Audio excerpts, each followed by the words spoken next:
आप सभी को मेरा प्रेम सहित प्रणाम। कैंसर के शुरुआती लक्षणों को कैसे पहचानें, ये एक बहुत बड़ा चैलेंज हो जाता है।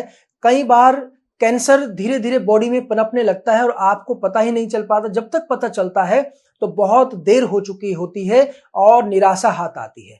तो कैंसर के शुरुआती लक्षणों में ही यदि रोगी अपने रोग को समझ पाए और उसकी सही चिकित्सा ले पाए तो ये रोग बहुत आसानी से ट्रीट किया जा सकता है। देखिए, कैंसर कोई आज का रोग नहीं है, आज ये तेजी से बढ़ रहा है। इसका मुख्य कारण है हमारा लाइफस्टाइल, हमारा पैक फूड, जो हम पैकेज वाला जितना भी फूड खाते हैं, जो बासी फूड खाते हैं, जो प्रिजर्वेटिव वाला फूड खाते हैं, ये कैंसर का बड़ा कारण है। तो कैंसर तनाव से भी होता है, तनाव होने से आपकी इम्यूनिटी प्रभावित होती है। तो आपको ध्यान का अभ्यास जरूर करना चाहिए। महायोग ध्यान इसमें रामबाण काम करता है कैंसर को लेकर। तो आप कैंसर से घबराएं नहीं। सबसे पहले तो कैंसर जैसे एक बुखार होता है वैसे ही कैंसर भी एक रोग है। एक बार, बहुत पुरानी बात है, मुंबई में बॉम्बे हॉस्पिटल में एक मेरा लेक्चर हुआ।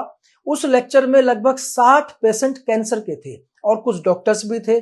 1 घंटे का लेक्चर होने के बाद मैंने देखा उनके चेहरे पर जो बदलाव था, जो पॉजिटिविटी की एक लहर थी, और वो ये मान रहे थे उनकी बॉडी के अंदर जो सकारात्मक शक्ति काम कर रही थी, जो उनकी इम्यूनिटी को बढ़ाया। देखिए, जब आप पॉजिटिव हो जाते हैं तो आपकी इम्यूनिटी काम करती है। और कैंसर क्या है? आपकी इम्यूनिटी फेल हो जाना। कैंसर सेल हम सबकी बॉडी में विद्यमान रहती है, लेकिन हमारी इम्यूनिटी उसको बढ़ने नहीं देती, उसको दबाकर रखती है। जैसे ही इम्यूनिटी हमारी कमजोर पड़ती है तो कैंसर सेल डेवलप करने लगती है, ग्रोथ करने लगती है। तो इसके शुरुआती जो लक्षण है, यदि आप उसी में इन स्थिति को पहचान जाते हैं तो मैं समझता हूं आपको कैंसर से कतई घबराने की आवश्यकता नहीं है। इसका आयुर्वेद में बहुत अच्छा इलाज है, बहुत लोग ठीक हो चुके हैं, आप भी ठीक हो सकते हैं। तो कैंसर के शुरुआती लक्षण क्या हो सकते हैं? सबसे पहले, यदि शरीर में कोई भी गांठ है और वो अचानक से ग्रोथ करने लगे, सबसे पहले जो ग्रोथ भी उसकी थोड़ा सा विचित्र सी ग्रोथ हो। गांठें तो शरीर में बहुत हो सकती हैं आपके, लेकिन सब गांठें कैंसर नहीं होती। ऐसा बिल्कुल ना माने कि शरीर में कहीं गांठ हो गई तो आपको कैंसर हो गया। तो आप पॉजिटिव रहें और सही समय पर डॉक्टर से जरूर, वैद्य से सलाह लें, अपने चिकित्सक से सलाह करें जाकर। दूसरा, आपके बहुत लंबी खांसी चल रही है, कफ बहुत बन रहा है और कभी कफ में ब्लड आने लगता है और वो ब्लड लगातार आ रहा है, तो आप अपने डॉक्टर से जरूर सलाह करें, आप अपने वैद्य से जरूर मिलें। ये कैंसर के लक्षण हो सकते हैं। यदि आपके लीवर में अचानक से स्वेलिंग आ जाती है, लीवर में हेपेटाइटिस ए, बी, सी, इस तरह के जो सिम्टम्स हैं, जो लीवर डैमेज होने की कगार पे आ जाता है, लीवर सिरोसिस हो जाता है, तो ऐसे में भी कैंसर होने के चांसेस हो जाते हैं।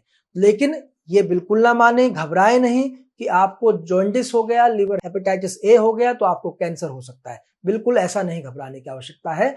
आपको यदि यूरिन में ब्लड आता है तो भी कैंसर के सिम्टम्स हो सकते हैं। आपको स्टूल में ब्लड आता है तो आपको इंटेस्टाइनल कैंसर हो सकता है। तो इस तरह से गले में कैंसर बहुत ज्यादा हो रहा है आज पोल्यूशन के कारण से। जो है, कई बार कुछ ऐसी कैंसर सेल्स जो हैं वो ग्रो करने लगती हैं जिससे गले का कैंसर हो जाता है, लंग्स का कैंसर हो जाता है, ब्लड कैंसर आज बहुत तेजी से बढ़ रहा है। तो इन सब का जो बड़ा कारण है वो तनाव है। तनाव से बचें, अपनी इम्यूनिटी को ठीक रखें, योग करें, ध्यान करें। ध्यान में महायोग ध्यान एक बहुत ही जबरदस्त शक्तिशाली प्रक्रिया है। तो महायोग ध्यान का अभ्यास करें और आयुर्वेदीय जीवन पद्धति को अपनाओ। आप अपने परिवार को और अपने स्वयं को आप सुरक्षित रख सकते हैं। कैंसर जैसे रोगों से आप मुक्ति पा सकते हैं। घबराएं बिल्कुल नहीं, सही समय पर लक्षणों को पहचानें और इसकी सही चिकित्सा लें। योग करें, नियमित रूप से अभ्यास करके आप अपने जीवन को सुरक्षित कर सकते हैं। आप सबके लिए बहुत बहुत शुभकामनाएं। ये वीडियो आपको पसंद आई है तो आप इसे लाइक करें, चैनल को सब्सक्राइब करें। इस तरह की वीडियो आपको ताकि मिलती रहे, और इस वीडियो को अधिक से अधिक लोगों को शेयर जरूर करें ताकि ये इंफॉर्मेशन सभी लोगों तक पहुंच पाए। आप सबको प्रणाम।